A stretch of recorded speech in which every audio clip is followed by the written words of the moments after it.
इथे फीस 10 रुपये आहे आणि 10 रुपयामध्ये वडापाव पण भेटत नाही. तरी हे लोक एवढी सेवा करतात गरिबासाठी. मेसेज माझा असं आहे की एवढे कमी पैशामध्ये चांगले ट्रीटमेंट आणि चांगली औषधे देतात.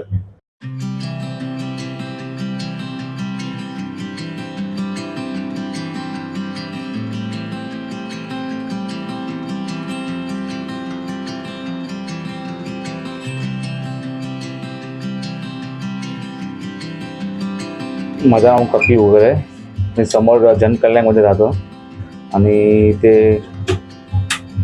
जास्त दिवसापासून फॅमिली आमची इथे येतात औषधे घ्यायसाठी. माझी आई पण कंटिन्यू इथे देतात आणि डॉक्टर पण चांगले आहेत, औषधे पण चांगले देतात आम्हाला.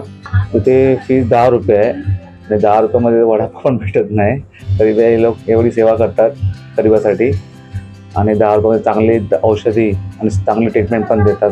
मेसेज माझा असं आहे की एवढे कमी पैशामध्ये चांगले ट्रीटमेंट आणि चांगली औषधे देतात.